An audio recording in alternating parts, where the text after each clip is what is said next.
Greetings everybody, TheMechanist here, and in today's 2XKO video, we're going to be talking, I guess you could call them extra characters, bonus characters, guest characters, or whatever for 2XKO. What do I mean by that? Well, I'll try to explain a little later on in the video. But for now, I hope you enjoy the video, and if you do, please consider hitting the like button and impacting the subscribe button. It'll help on the long run. With all that out of the way, let's get to the discussion. So far I have covered what? I've covered skins, I've covered Yumi, how I think she'd be important to 2XKO. I've covered who I believe will be core characters or who should be core characters. But today I want to talk about bonus characters. Now, what do I mean by bonus characters? Well, simply put, I'm talking about characters who are not part of the League of Legends roster, who are still League of Legends characters. Now, what do I mean by that? Well, if you go onto the League of Legends website, you can see every character you can currently play, unless they get disabled for lore reasons like they did with Gangplank, or bug reasons, or whatever. But for the most part, if you find them on that list, you can play them. So you might be saying, okay, well there's your roster for 2XKO. Yes and no. Now, what do I mean by this? Well, League has other games. For instance, they have Teamfight Tactics, a game I have played on the channel, which is not afraid to get specific and only 4 characters. For instance, when I first started playing TFT, they had Silco as a character, who has only appeared in the Arcane show. What was his gameplay? Well, he tossed out a bottle of something and would do AoE damage / healing. Really cool, but you know what? He had a complete model and he had an attack. Can't find him in any other game. Same with, I forget her name at the moment, but I want to say Luna? I'll put the right name right here, in case I got it wrong. But she's currently playable in the current set of TFT, but again, she hasn't been a thing. Actually, I think it's Alune. Again, the right name will have appeared. But, you know, she's fully fleshed out, character design, attacks, abilities. But, you know what? She's not in League of Legends. She's just in Aphelios' lore. So, there are other games too, for instance, Legends of Runeterra, the card game, which personally I do enjoy. Cannot wait for the new characters to come out. But this is not a Legends of Runeterra video, this is a 2XKO video. Now, the reason I bring up 2XKO is because of one key figure who is basically going to be a focal point of this video. And I'm talking about Jack the Winner, right here. Now, for those of you who don't know, and in case I get something wrong, disclaimer, I'm just going off of what I know as a casual gamer when it comes to League of Legends. As far as I know, Jack was never mentioned, ever. And then he was just a random card in the Tahm Kench set when Tahm Kench came out.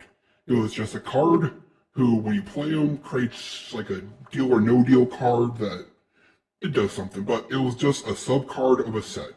You know, it was about Tahm Kench, and you know, these are all the cards that go with him. Well, for some reason they said, hey, we like Jack, let's make him an actual champion, because yes, Legend of Runeterra does have champions. And in that he had lore. He has a gambling boat where he does this like underground fighting, he has friends, he has a trainer, he has combatants, he has interactions with characters like Set and Samira, fully fleshed out voice, model. We see that in an animation he can like buff up and like enrage himself to fight. But he was like never a thing, but they said, hey, Legend of Runeterra, here's an original champion for your game, Jack the Winner. Now the reason I bring this up is because Jack is not a character in League of Legends you can play as. If you want to play as him, you have to play the card game. And even then you're playing a card game, you're technically not playing him, but whatever, I'm not going to split hairs. I don't know what that's like being a machine, but, you know, I hear it's a phrase. Now, the reason I bring it up is because Jack is a brawler type character, you know. He likes to throw down, get bloodied knuckles, and, you know, for him the fight is the fun. So, kind of goes with Set in that regard, which is why they came out in the same set. Yeah, I just did that. Anyways, I bring this up because Jack, I think, would make an amazing character for Project L, or 2XKO. I'm going to call it both, I'm sorry. But he's not a League of Legends character. All we know about him is from the card game and from his animation, so we know he's a, you know, brawler who likes to fight. Sounds perfect for a fighting game.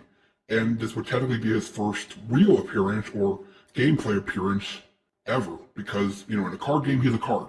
You know, I don't think they're going to work a coin mechanic into a fighting game, but I'd love to see if they could. And with this, you know, we all of a sudden open up the complete roster of 2XKO to anything, not just who can you play in League of Legends right now.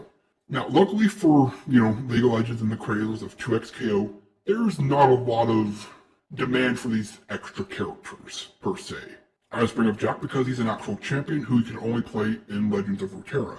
But, personally, I believe there's 2 more characters or cards from Legends of Runeterra that would work. They're not champions, but one has lore implications plus a really cool design, and one has been featured in at least one cinematic that I know of. I'm talking about Ledros, right here, and Pharaon, right here. Now, these are both characters that, I think Ledros is only like a lore-based character. We haven't really seen him at anything. Might have been in the Ruined King, I'm not sure. And then we have Pharaon, who, well, you can find him in the cinematic. Let's see, Tales of Runeterra Noxus, or whatever that one's called, but it's the Noxus Tales of Runeterra video. We see that he's a giant with a flail-type weapon, which you can also see on his art. Although in the cinematic he had 1, in the artwork he has 2. But these are also characters that I've seen for a little while now. People want Pharaon in the game. I personally want Ledros in the game. Why? Because if I recall correctly, there's only 1 sword and shield user in the game right now. Poppy has a buckler, which is a type of shield, and a hammer, and Braum has just a shield. It's only Leona has a sword and shield, and she's kind of a support tank. But, I think Ledros and Pharaon would be perfect additions to a fighting game. And again, they don't really exist anywhere but their lore references and a card in a card game. And because of this, League of Legends 2XKO can really expand their roster. It's not just the 100, 200, 300 champions in League of Legends. They also have these other characters from other aspects.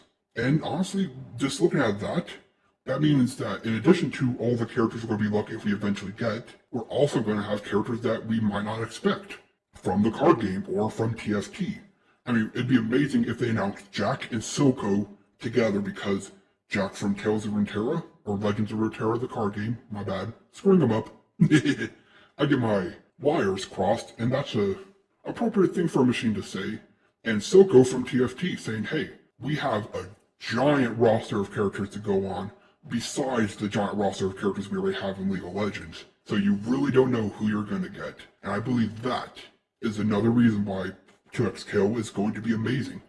Even the people who play League of Legends don't know who we're going to get. And that's why I cannot wait for this game to come out, and then for 10 years afterwards to see the state of the game. But with all that being said, that's all I have for this video. For next video, I only really have one more thing to talk about, so we'll talk about that then. This has been TheMechanist, logging off. Until next time.